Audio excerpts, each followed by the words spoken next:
et de 4 pour le Fiddle 125 dont la première génération sortait en 2008.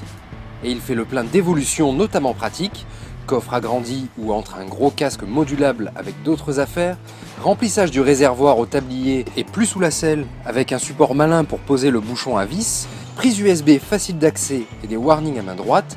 Certes, on a perdu la boîte à gants, mais si l'on prend aussi en compte ces nouvelles lignes affinées, des petits détails esthétiques bien vus et les feux à LED, le tout est plutôt valorisant et bien conçu.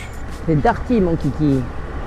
Alors c'est vrai qu'il est très pratique ce Fiddle, encore plus pratique qu'avant. Il est surtout toujours aussi facile d'accès. Moi avec mon 1m60 sur la selle à 800 mm, j'ai pas de souci pour poser les deux pieds au sol.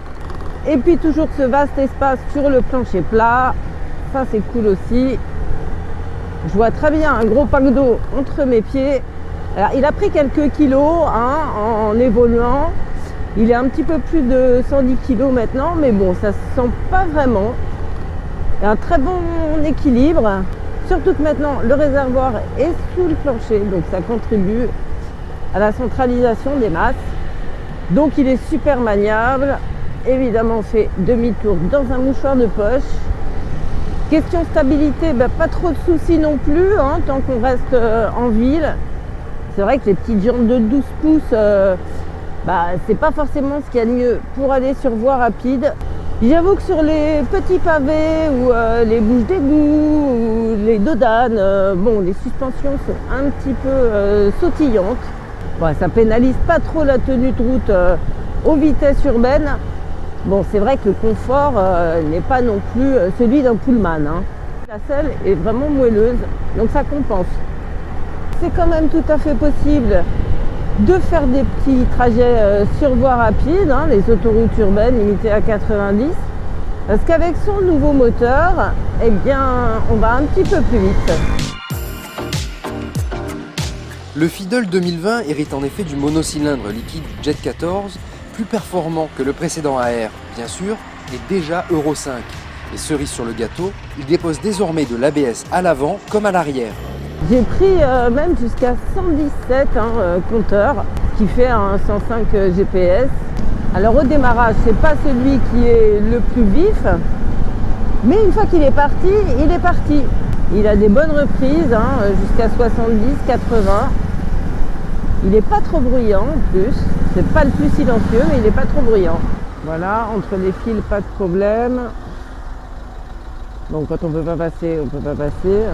Et puis maintenant, sous les yeux, on a une jolie instrumentation toute numérique. Elle est très lisible. Puis on a toutes les infos qu'il faut. Ah oui, et puis toujours les clignotants sonores. Hop. Voilà. Mais bon, ce qu'il y a quand même de vraiment bien maintenant sur ce Fiddle, c'est l'ABS à l'avant et à l'arrière. À l'arrière un petit peu sensible, comme d'habitude, mais ça freine super bien et franchement c'est assez rassurant. La qualité du freinage elle est vraiment top. On a plutôt un bon feeling, c'est bien mordant, il y a de la puissance. On utilise bien sûr les deux leviers en même temps pour avoir l'avant et l'arrière. En revanche, j'aurais bien aimé des leviers un peu moins écartés, parce que là j'arrive à peine à les attraper avec le bout de mes doigts. Très belle évolution donc pour le petit rétro Sim, dont l'augmentation de tarif de 500 € est ici tout à fait justifiée.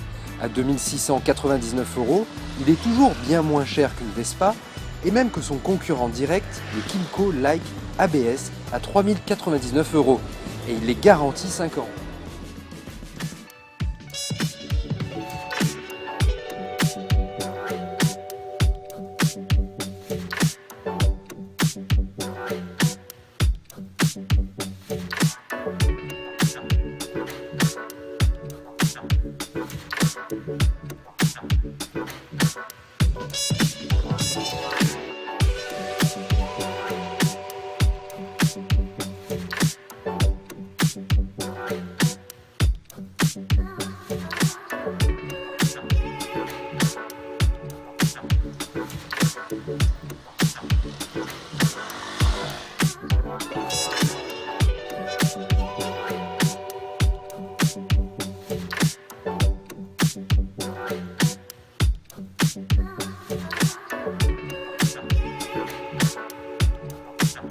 Thank